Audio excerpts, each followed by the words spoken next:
Shalom, shalom, shalom, peuple de Dieu. Bienvenue dans notre conférence du renouvellement de l'esprit. Que le Seigneur soit avec vous et que la grâce de Dieu vous accompagne. Je suis encore là, votre humble serviteur, le prophète Dieudonné Toukala, et je vous aime bien. Devenir une nouvelle version de soi-même. C'est un thème que nous avons commencé depuis le mardi de cette semaine et nous allons partir ensemble dans cet enseignement chaque mardi et chaque vendredi comme aujourd'hui de 12h à 13h heure de Londres. Le Seigneur va beaucoup nous bénir parce que le Seigneur veut faire quelque chose en nous et il veut que nous puissions devenir de nouvelles versions de nous-mêmes. Nous avons parlé des choses très importantes les mardis et aujourd'hui nous voulons encore parler des choses extraordinaires. Je vous assure des choses extraordinaires. Alors partagez la vidéo, partagez, connectez les autres personnes, connectez d'autres personnes, connectez au maximum, partagez au maximum cette conférence parce que le Seigneur veut nous bénir. Le Seigneur veut nous bénir. Devenir une nouvelle version de soi-même. J'avais dit que Dieu a placé de meilleures choses en nous. Et il veut que nous puissions devenir des personnes extraordinaires. Et j'avais aussi dit ceci. Si tu regardes la vie d'autres personnes, par exemple, et par moment, la personne peut ne pas connaître Dieu. Mais si tu regardes ses succès et ses exploits, tu peux te demander parfois des questions. Comment il fait pour faire ça? Comment il fait pour atteindre ces niveaux-là? Le problème, ce n'est pas simplement d'avoir Dieu. Mais aussi, le problème, c'est aussi de connaître ce qu'on est pour accomplir les œuvres de Dieu. Si tu ne connais pas ce que tu es et ce que tu as, tu peux avoir des bonnes qualités, des bonnes potentialités, mais tu ne fais absolument rien. Je vous avais dit ceci, que Dieu n'est pas là pour faire toutes choses pour nous. Dieu a déjà tout fait. Il y a des choses que Dieu a laissées au Fils de l'homme pour que le Fils de l'homme les fasse. Si toi tu ne sais pas que pour avoir un enfant, il faut qu'un homme et une femme se mettent ensemble et par leur contact, par leur rapport, par leur union, un enfant peut naître. Donc Dieu, c'est la méthode que Dieu utilise pour donner un enfant. Tu peux rester là en train de prier du matin au soir, du 1er au 30, et des années. L'enfant ne viendra pas. Non pas parce que Dieu ne veut pas te donner des enfants, mais plutôt parce que c'est toi qui ne veux pas faire ce que tu es supposé de faire pour que tu aies un enfant. Devenir une nouvelle version de soi-même. Comment nous pouvons devenir de nouvelles versions de nous-mêmes? Je vous propose un texte aujourd'hui pour la continuité. Nous allons lire avec moi dans le livre de Proverbes au chapitre 4 et nous lisons le verset 23. Proverbes chapitre 4 verset 23. La Bible dit ceci. Garde ton cœur plus que toute autre chose, car de lui viennent toutes les sources de la vie. Ici, la Bible nous dit ceci. La Bible nous dit de garder nos cœurs plus que toute autre chose, parce que c'est de lui, donc de notre cœur, que viennent toutes les sources de notre vie. Donc, cela veut dire quoi? Cela veut dire que la vie a des sources. La vie a des sources. Tout ce que l'homme peut voir ou expérimentés dans ce monde viennent d'une source. L'argent vient d'une source. Le mariage vient d'une source. Le succès vient d'une source. Tout vient d'une source. Mais toutes les sources de la vie d'une personne, la Bible dit expressément que les sources de ma vie, les sources de ta vie sont incluses dans ton cœur. C'est-à-dire Dieu a indexé, Dieu a rempli nos cœurs de différentes sources. Or, quand la Bible parle du cœur, la Bible veut simplement parler de l'esprit. Je vous en avais dit que le mot cœur dans la Bible signifie aussi l'esprit. Et dans ce passage, quand la Bible dit garde ton cœur plus que toute autre chose, dans les textes originaux, c'est écrit garde ton esprit plus que toute autre chose. Donc s'il y a des choses que l'homme est supposé de garder, il faut compter son esprit. Son esprit. Donc savoir manier son esprit, c'est quelque chose qui nous amène à la réussite, à la victoire, au succès, parce que nous savons comment collaborer et comment manier notre esprit. Toutes les sources de la vie de l'homme se trouvent dans son esprit. Dieu a mis les sources, toutes les sources de notre vie, dans notre esprit. Voilà pourquoi, laissez-moi vous dire ceci. Même l'argent, le progrès financier, même le succès, tout vient de notre esprit. Quand ton esprit ne libère pas l'argent, tu peux vivre dans ce monde ayant des qualités, mais l'argent tu n'en as pas. Mais quand ton esprit ouvre la source financière, déjà, tu peux avoir l'argent. Voilà pourquoi il y a des gens, écoutez, il y a des gens qui ne connaissent pas Dieu. Ce qui est vrai, ils ne connaissent pas Dieu. Ils ne font pas aussi de mal, c'est-à-dire, ils ne font pas de dégâts. Ils se débrouillent normalement et ils reçoivent l'argent. Ces gens reçoivent l'argent comment? Ils n'ont pas touché au criquet parfois. Ils n'ont pas fait de business occultes. Non, non, non. Parfois, ils ont fait travailler leur tête, leur esprit. Et ils ont fait des affaires qui ont été fructueuses. Quand ton esprit est sensible et tu sais manier ton esprit, tu peux réussir dans n'importe quel domaine. Tu peux réussir dans le ministère, tu peux réussir dans le commerce, tu peux réussir dans tes professions. Tu peux réussir dans n'importe quel domaine. Parce que la force de ton esprit fait la réussite de ta vie. Je ne parle pas de l'esprit de Dieu, bien-aimé. Je parle de l'esprit de l'homme. Nous savons que l'homme est tripartite. L'homme, c'est un être à trois parties. L'homme est un esprit, l'homme est âme, l'homme est corps. Mais en réalité, la Bible dit que en l'homme, c'est l'esprit. L'homme est vraiment esprit. C'est-à-dire l'homme, c'est un esprit, pourtant une âme est revêtie d'un corps. Et la chose la plus importante dans l'homme, c'est son esprit. Quand ton esprit est fort, ta vie sera forte. Et le monde spirituel ne traite qu'avec l'esprit de l'homme. Je répète bien, le monde spirituel ne traite qu'avec l'esprit de l'homme. Donc, l'esprit est vraiment le point le plus important de l'être humain.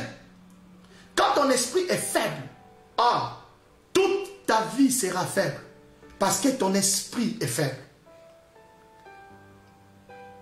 Le Dieu que nous prions, et tout comme le diable, ne se connecte qu'avec l'esprit de l'homme. Dieu se connecte avec l'esprit. Le terrain d'action de Dieu, c'est l'esprit de l'homme. Et le terrain d'action du diable, c'est l'esprit de l'homme. Avant que Dieu ne fasse un travail dans l'homme, il touche son esprit. Et avant que le diable ne fasse un travail dans l'homme, il touche son esprit. Le diable ne fait que ce qu'il a vu Dieu faire. Parce que le diable était dans l'université de Dieu. Voilà pourquoi c'est que le diable vise. Ce n'est vraiment pas notre corps. Ce n'est vraiment pas notre âme. Beaucoup plus, ce que le diable vise en nous, c'est notre esprit. Il vise notre esprit. Et Dieu aussi vise notre esprit. Voilà pourquoi toute personne est utilisée dans le monde spirituel selon les degrés de son esprit. Je parle du degré de l'esprit. Selon les degrés de son esprit. Écoutez, tu peux avoir un esprit fort, mais tu carbures dans un degré très bas. Voilà pourquoi ce n'est pas seulement la sorte d'esprit que tu as qui compte, mais aussi les degrés dans lesquels ton esprit carbure. Il faut, je vais vous montrer toutes ces choses, pour que tu comprennes que tu as besoin de connaître ton esprit et de bien manier ton esprit, et tu dois aussi savoir dans quelle dimension tu peux faire travailler ton esprit. Ah, là, tu verras tes succès, tes réussites soient évidents. Tes succès seront évidents. Simplement parce que tu sais comment collaborer ou utiliser ton esprit. On peut avoir des dons, des grâces, des potentialités spirituelles ou naturelles, puissants. On peut avoir des dons, des grâces, des potentialités, tant spirituelles que naturelles, puissants. Tu as des dons puissants, tu as des grâces puissantes, tu as des capacités, des potentialités puissantes. Mais tout ce que tu auras comme résultat dans ce que tu feras dans le monde ne dépend pas forcément de la force de tes dons, de la force de tes capacités, de la force de tes qualités, mais dépend beaucoup plus de la force de ton esprit, de ton esprit et ton homme. Écoutez, il y a des gens qui ont réussi dans ce qu'ils font, simplement parce qu'ils se sont dit que, écoutez, je vais le faire. Et ils se sont décidés. Ils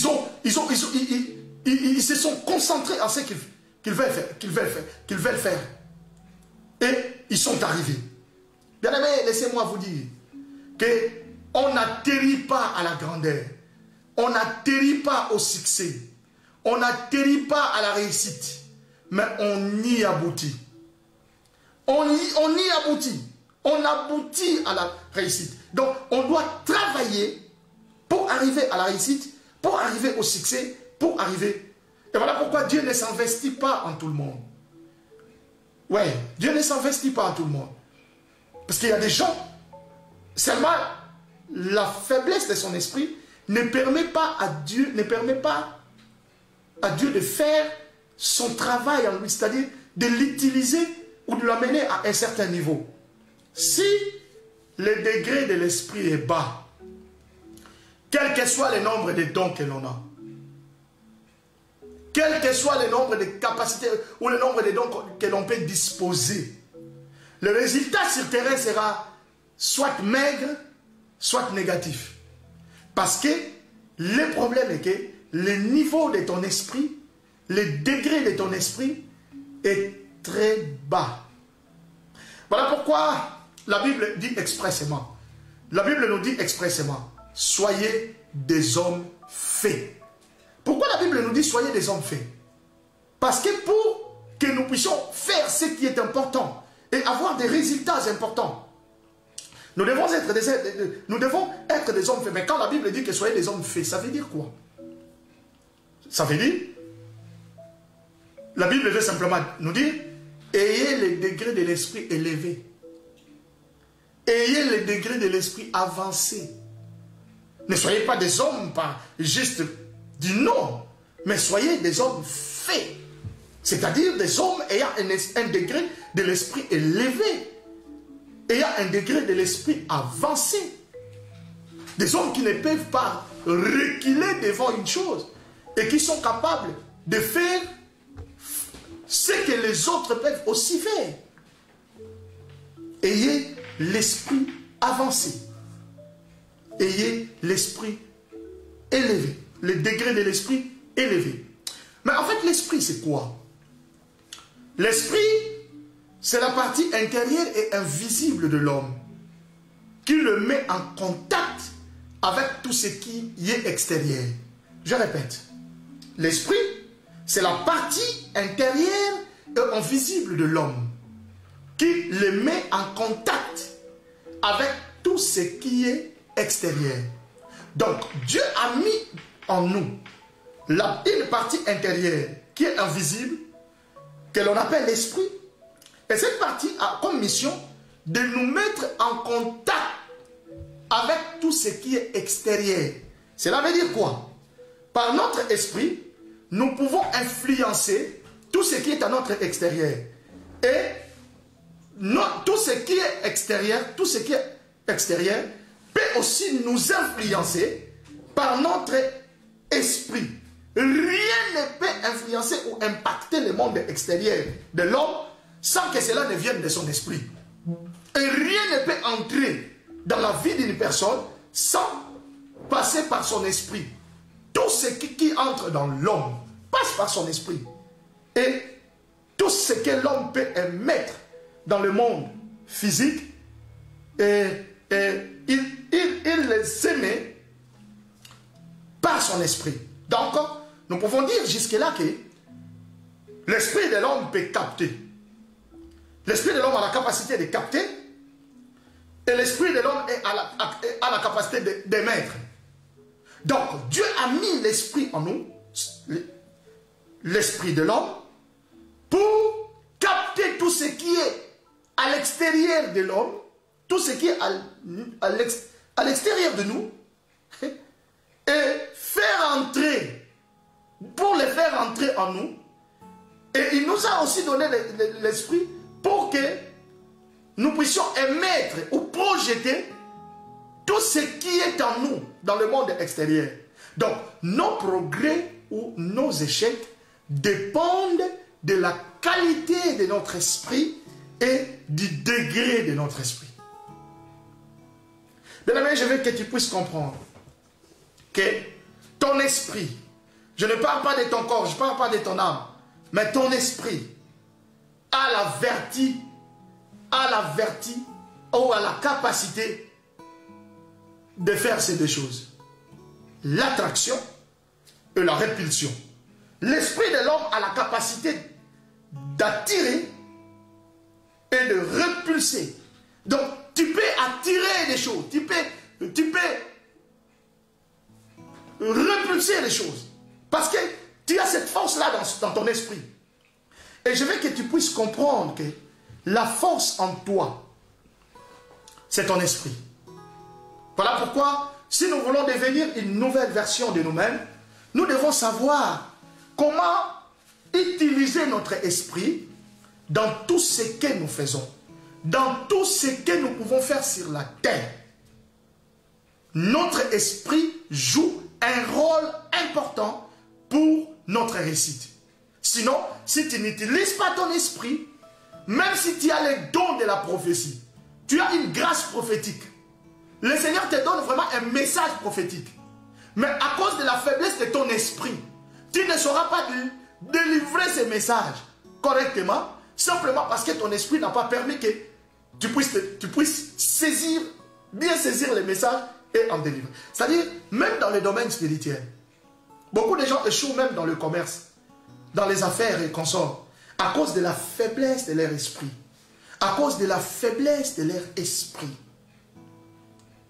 Mais l'esprit de l'homme, suivez-moi bien, l'esprit de l'homme a ses mouvances.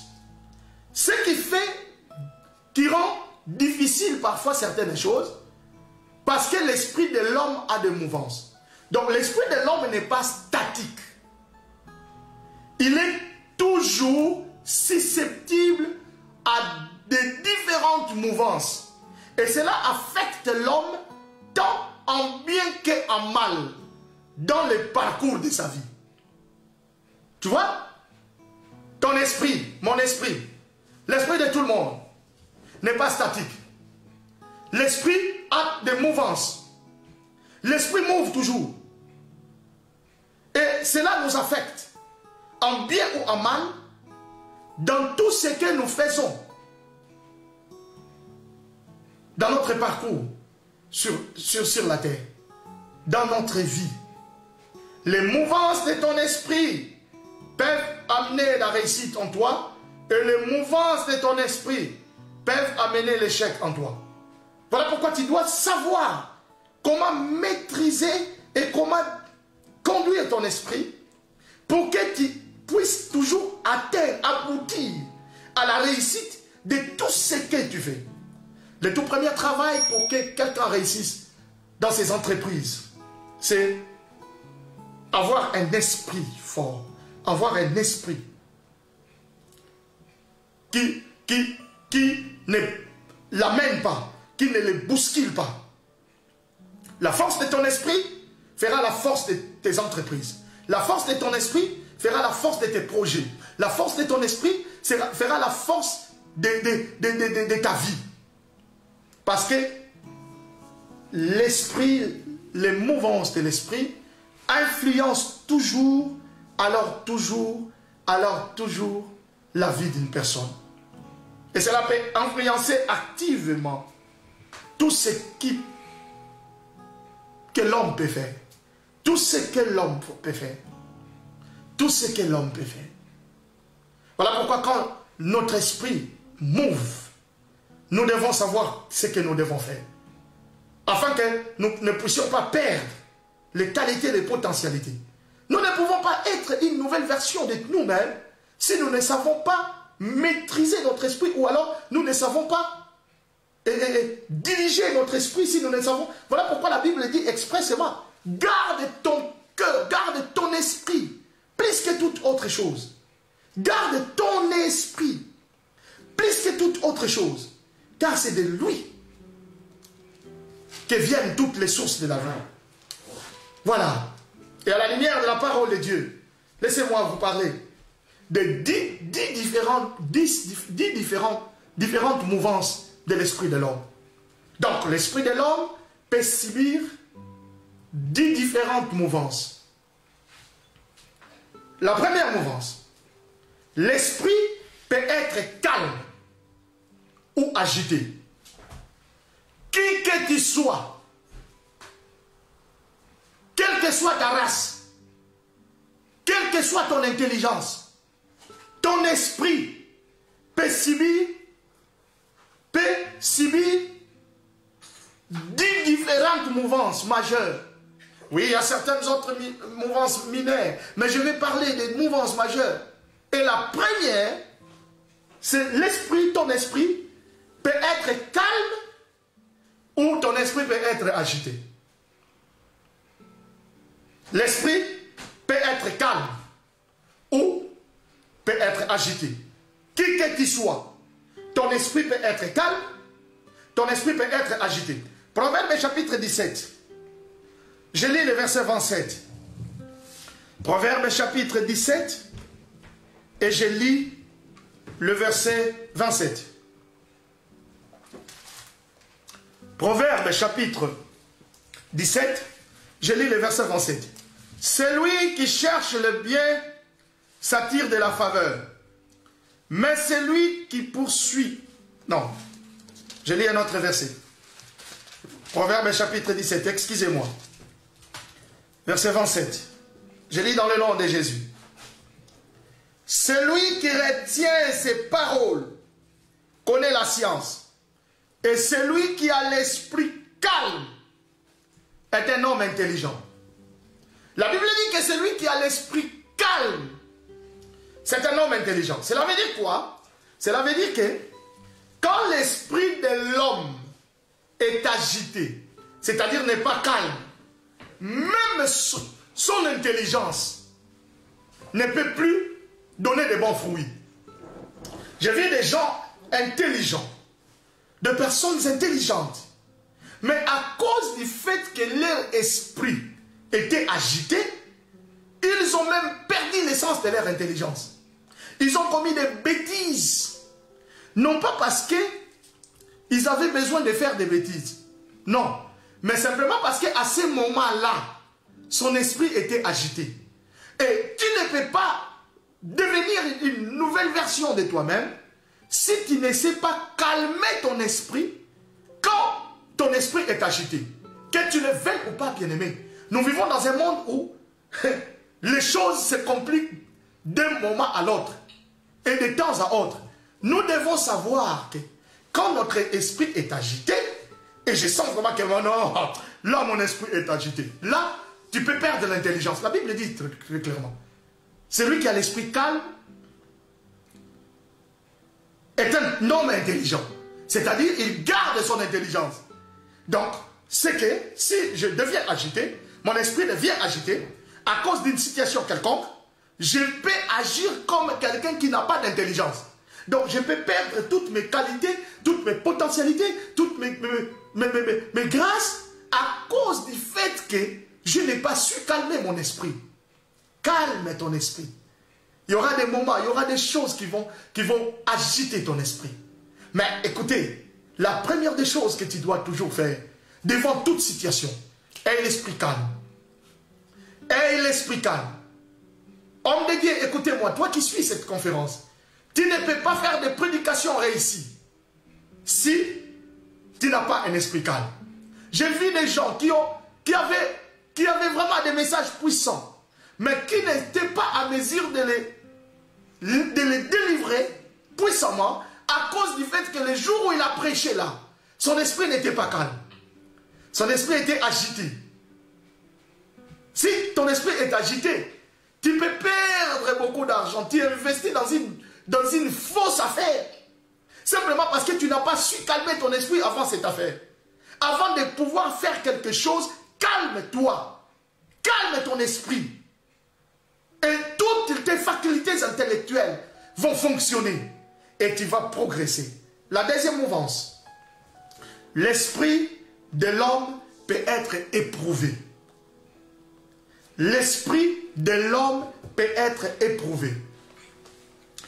Dans 1 Jean chapitre 4, verset 1, 1 Jean chapitre 4, verset 1, première épître de Jean, chapitre 4, verset 1,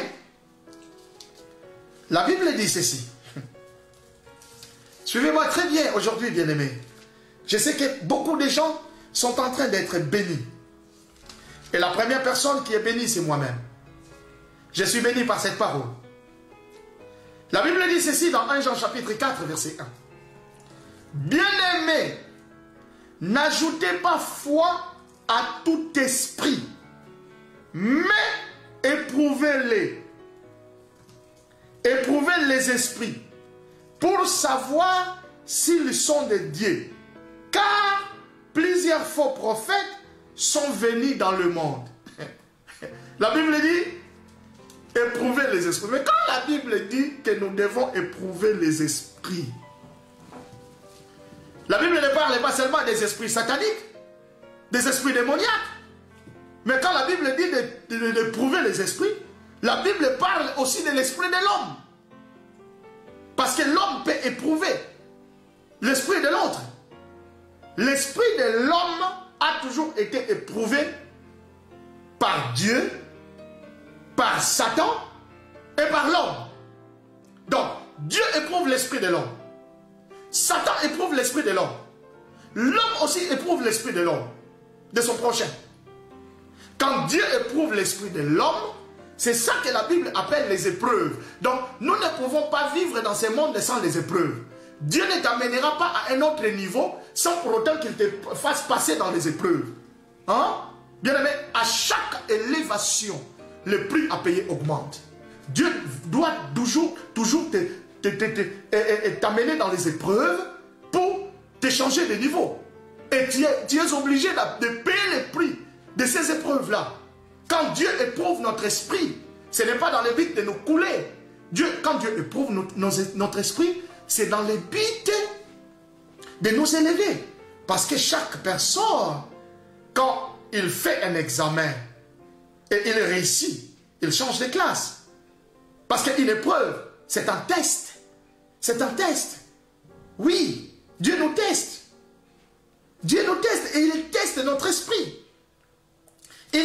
notre esprit. Tu peux vraiment voir quelque chose venir devant toi. Tu peux parfois croire que c'est Satan qui a initié ces choses. Mais parfois c'est Dieu lui-même qui a initié cela parce qu'il veut tester ton esprit. Parce qu'il veut simplement t'amener à un autre niveau. Je vais simplement dire, Dieu nous éprouve. Et quand Dieu éprouve l'esprit de l'homme, c'est ça que la Bible parle des épreuves. Et Satan aussi nous éprouve. Quand Satan éprouve l'esprit de l'homme, c'est là où la Bible parle de la tentation. La tentation et les épreuves sont deux choses qui sont des tests.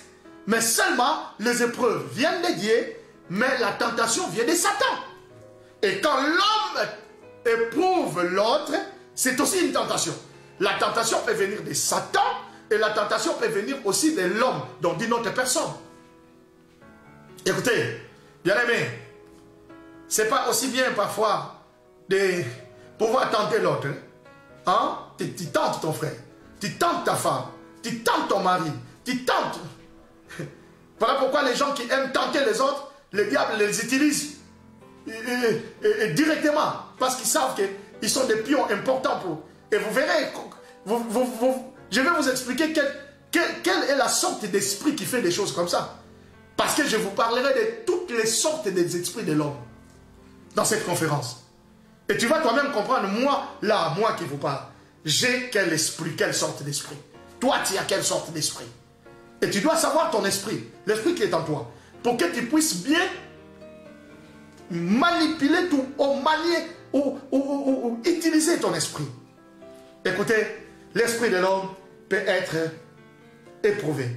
Troisième mouvance, l'esprit peut être activé. L'esprit peut être activé. Proverbe chapitre 27, je lis le verset 19. Proverbe chapitre 27, je lis le verset 19. Le verset 19 du chapitre 27 du livre de Proverbes dit ceci. Comme dans l'eau, le visage répond au visage. Ainsi, le cœur de l'homme répond au cœur de l'homme. Écoutez bien cette image. Dans les écrits, ou dans les écrits originaux, dans les textes originaux, c'est écrit comme ça. Comme dans l'eau, le visage répond au visage, ainsi l'esprit de l'homme répond à l'esprit de l'homme. Cela veut dire quoi? L'esprit de l'homme répond à l'esprit de l'homme. Cela veut dire que l'esprit de l'homme peut être activé et désactivé. L'esprit de l'homme peut être activé par l'homme et désactivé par l'homme. C'est-à-dire, pour que Dieu active ton esprit ou pour que Dieu désactive ton esprit, il utilise toujours un autre homme, une autre personne. Parce que, écoutez bien aimé, laissez-moi vous dire ceci. La méthode de Dieu, c'est l'homme. Dieu utilise l'homme pour agir dans l'homme. Et la méthode de Satan aussi, c'est l'homme. Voilà pourquoi, même quand le diable utilise les démons, écoutez, les démons opèrent à travers les hommes. Je voulais simplement dire que la méthode de Dieu, c'est l'homme. Et Dieu, pour activer ton esprit, il va utiliser l'homme. Il envoie quelqu'un. À travers cette personne, ton esprit est activé. Ou ton esprit est désactivé. Il y a des gens, quand tu les rencontres, même si tu avais la joie, franchement, tu peux dire que cette personne a désactivé l'ampleur de mon esprit. Hein? Franchement, je regrette d'avoir rencontré cette personne. Il a vraiment désactivé l'ampleur, l'engouement que j'avais. Hein? L'effervescence qui était en moi. L'esprit se communique avec les autres esprits. Voyez? Voilà pourquoi il y a certaines personnes. Je ne sais pas si cela ne vous est jamais arrivé. Tu peux arriver quelque part, tu vois quelqu'un, la personne ne t'a rien dit. Ne sait pas communiquer avec toi verbalement comme ça. Mais ton esprit se fâche. Ou alors, ton esprit, c'est comme si ton esprit ne l'accepte pas. Ou si ton esprit n'accepte pas ce qu'il fait là. Ton esprit, c'est-à-dire, c'est comme tu as envie de quitter cette place-là parce que c'est comme ton esprit n'accepte pas l'esprit de l'autre. Parce que l'esprit se communique toujours avec d'autres esprits, c'est-à-dire les esprits des autres personnes. Et alors l'homme est influencé soit en bien, soit en mal. Il peut être activé, il peut être désactivé. L'homme peut être activé dans son esprit ou il peut être désactivé. L'esprit connaît toujours toutes ses mouvances. Voilà pourquoi, bien aimé, un conseil gratuit. Quand tu arrives quelque part, ou tu es en face d'une personne, et tu trouves que, non, l'esprit de cette personne ne te plaît pas. Alors, un conseil gratuit. Quitte cet endroit, ou évite cette personne.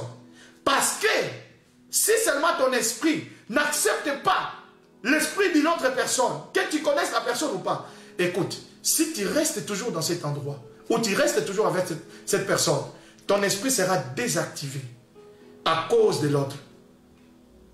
La Bible dit très clairement, l'esprit de l'homme répond à l'esprit de l'homme.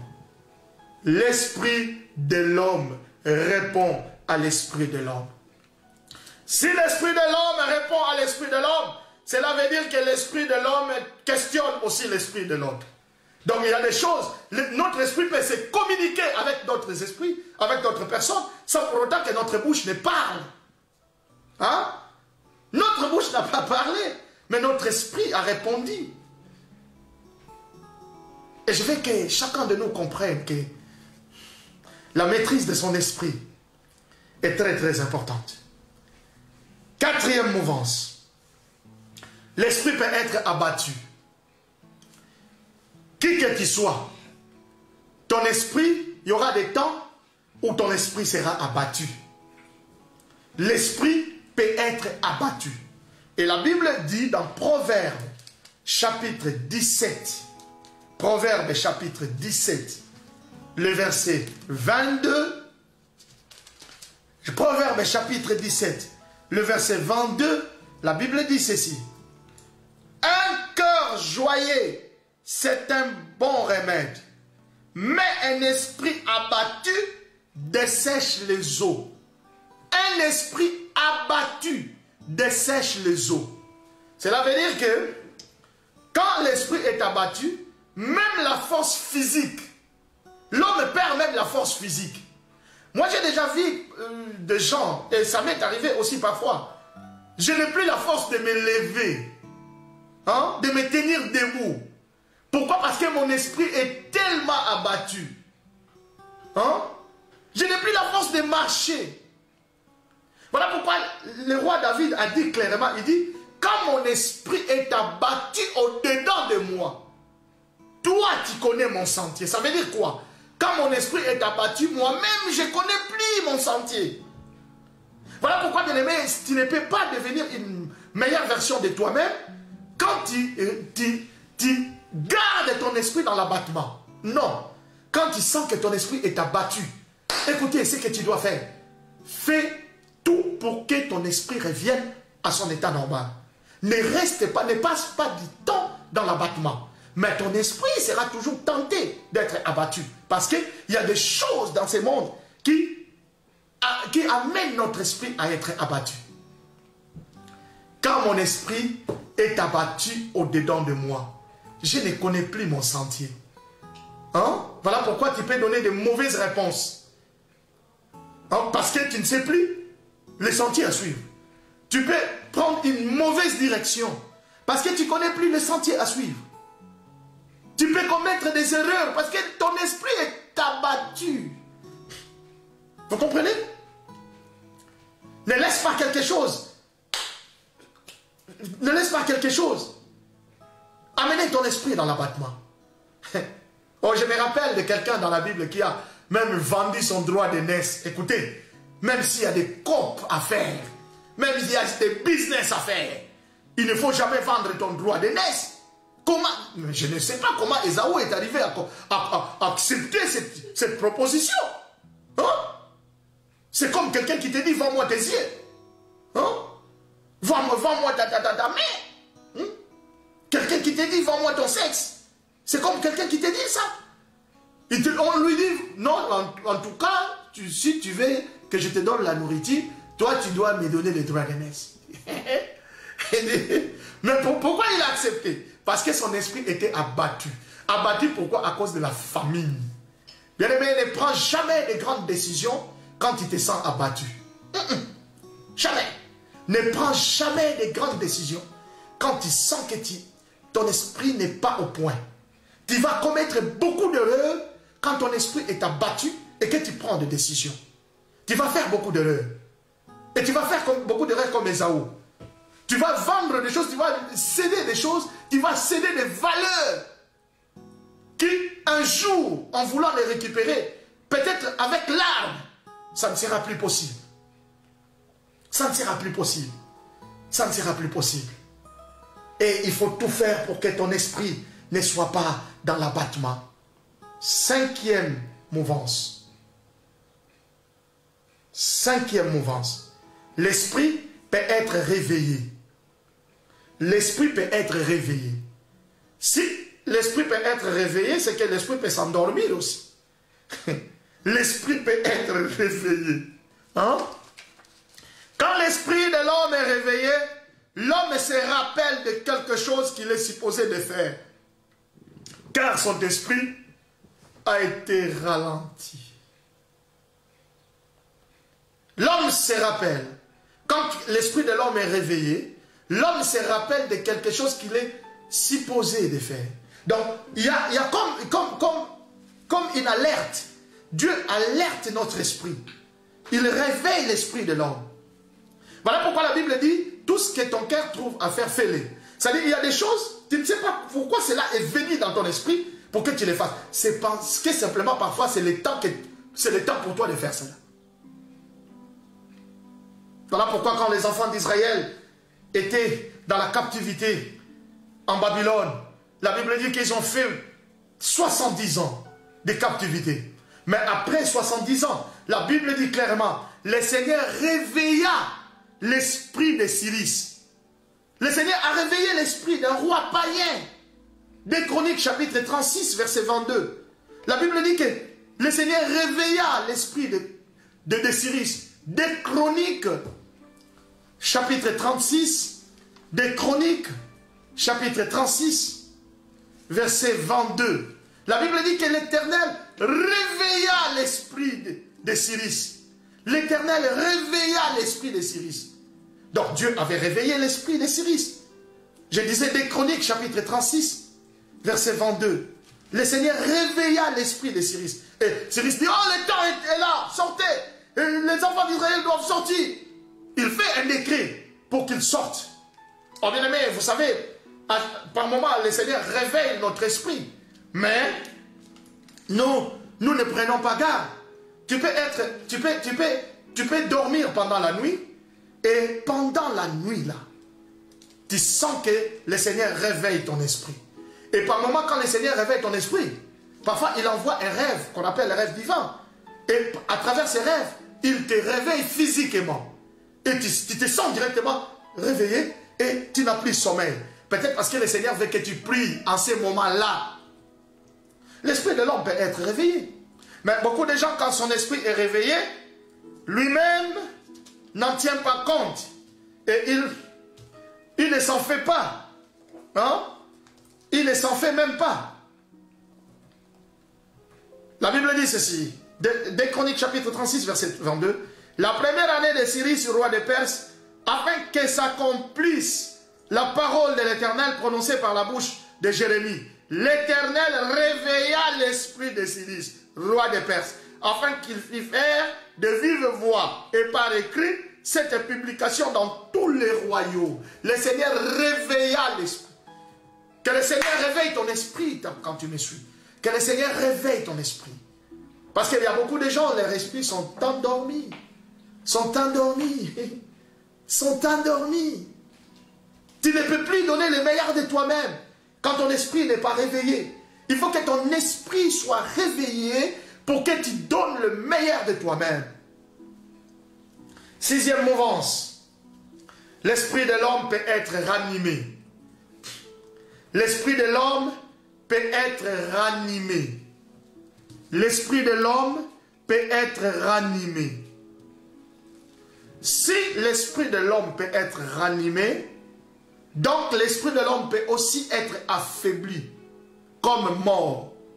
Donc l'esprit de l'homme peut être inactif. Dieu ranime notre esprit.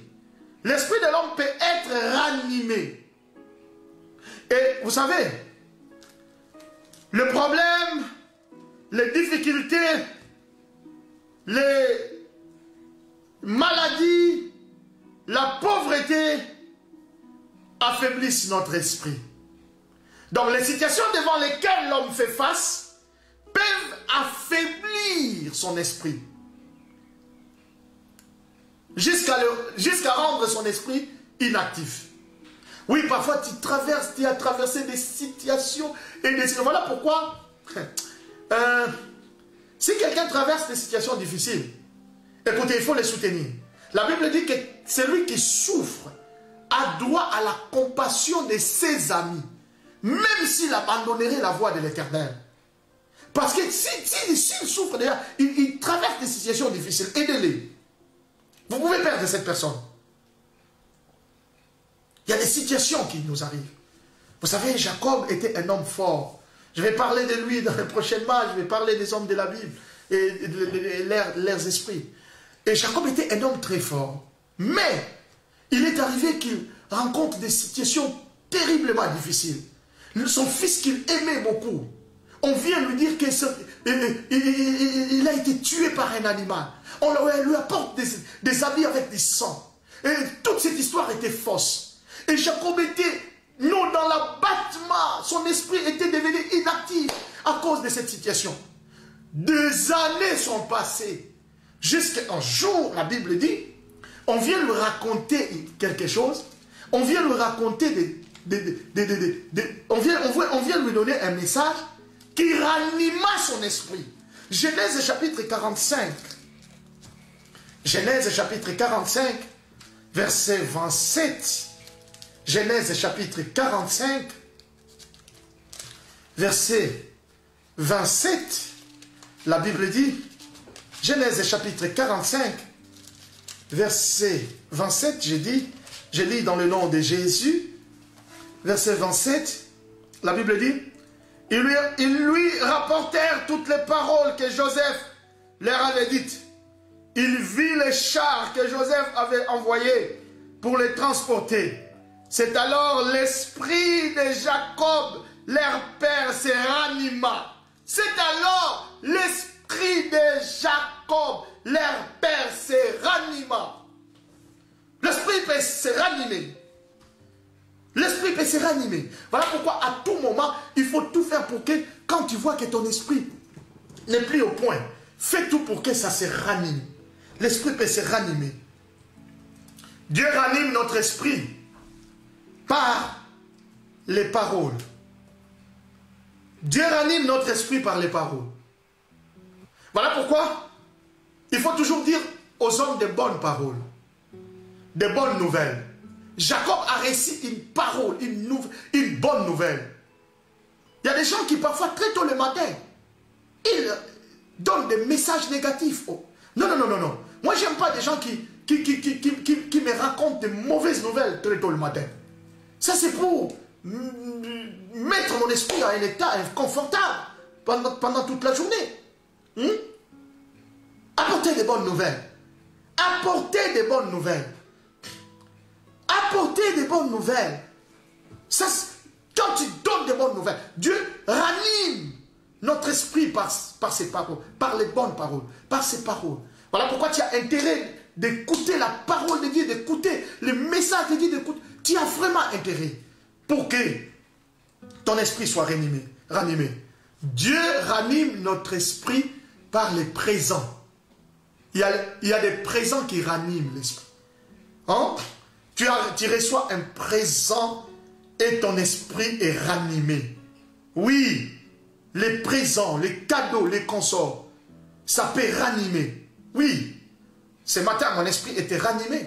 Très tôt le matin, l'une de mes filles, que j'aime beaucoup, m'envoie un message, me dit que « Papa, je t'envoie une offrande. » Ah, j'ai dit « Amen. »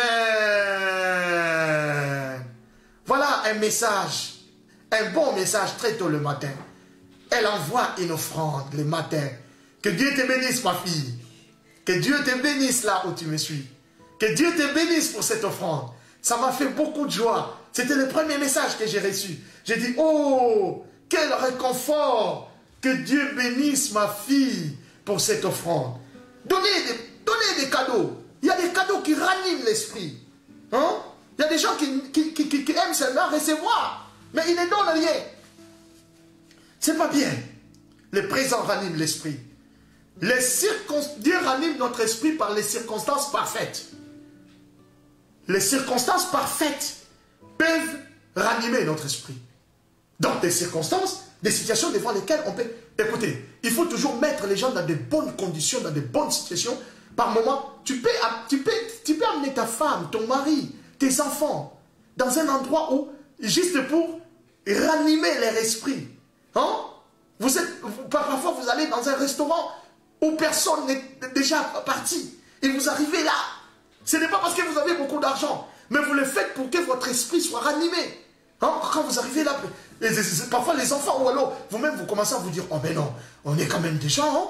On est des personnes importantes quand même. Hein? Voilà. Et votre esprit est réconforté. Créez des circonstances parfaites pour ranimer votre esprit. Et Dieu ranime aussi notre esprit par les prophéties. Écoutez, la prophétie est très importante. Je vais me limiter ici aujourd'hui. Le mardi prochain, je vais continuer. Ne vous en faites pas, c'est une conférence. Je me limite à la 6e mouvance. Et je vais continuer 7e mouvance et je continue la suite le mardi prochain. Mais laissez-moi vous parler de la prophétie. Comment la prophétie ranime l'esprit de quelqu'un. Écoutez, il y a des prophéties, il y a des choses quand vous entendez, parce que ça vient de Dieu. Et ça vous donne directement du courage. Ça vous donne directement la force. Ça vous donne la force. Vous savez, la prophétie peut être petite. Mais si ça vient de Dieu, ça peut ranimer, ça va ranimer ton esprit. Beaucoup de gens sont forts et sont puissants parce qu'ils ont écouté ainsi dit l'Éternel. Et ils se sont attelés à cela. Oh, j'aime un prophète dans la Bible qui s'appelle Agé. Agé était un prophète qui était venu après l'exil de Babylone. C'était un prophète contemporain à Zacharie. C'est-à-dire, le prophète Agé et le prophète Zacharie ont travaillé pendant une même période. Et le prophète Agé a prophétisé pendant un temps très critique de l'histoire d'Israël. C'est-à-dire quoi? Ils ont été dans la captivité à Babylone, ils sont rentrés dans leur pays pour rebâtir les temples. Ils ont commencé les travaux du temple de Dieu à Jérusalem, mais ils ont trouvé des obstacles.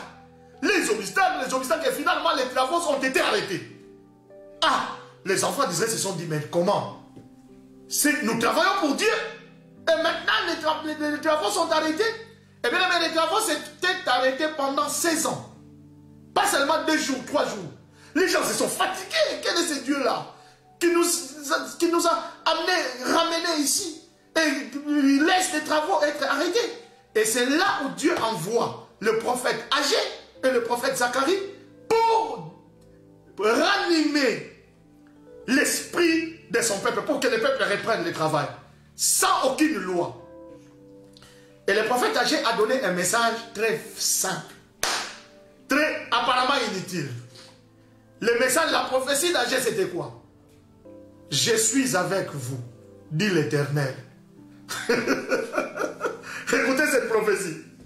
Les prophètes, écoutez-moi bien, vous qui suivez. Ce n'est pas les détails, parfois les détails de votre prophétie qui fait la force de la prophétie. Non. Par moment, il n'y a pas beaucoup de détails. Mais l'effet est très grand. L'impact est grand. La Bible dit que le prophète Agé a dit « Je suis avec vous, dit l'Éternel. » Je pense que le peuple pouvait répondre. Hein? Parce que nous, on ne sait pas que Dieu est avec nous. Ça, c'est quel message? Tu n'as rien dit de nouveau. Nous savons que Dieu est avec nous. Je suis avec vous, dit l'Éternel. Agé chapitre 1, verset 13. C'était la prophétie d'Agé. Et le verset 14, la Bible dit, par cette parole, Dieu réveilla l'esprit. Dieu réveilla l'esprit de Zorobabel. Dieu réveilla l'esprit de Josué. Dieu révéla l'esprit de tout Israël. Tout Israël. Et ils sont tous entrés dans le travail. Oh, que le Seigneur réveille ton esprit. Que le Seigneur renouvelle ton esprit. Que le Seigneur ranime ton esprit. Que le Seigneur ranime ton esprit. Par sa parole que tu as écoutée. Que le Seigneur ranime ton esprit. Toi qui as suivi cette conférence. Au nom de Jésus-Christ Nazareth. Bien-aimés, ne manquez pas dans nos conférences. Mardi, de 12h à 13h. Heure de Londres. Pour aujourd'hui, merci pour ceux-là qui ont suivi et partagé cette conférence. Que la grâce de Dieu soit avec vous. Je vous aime bien dans le nom de Jésus. Allez, portez-vous bien. Que la paix du Seigneur soit avec vous. Allez,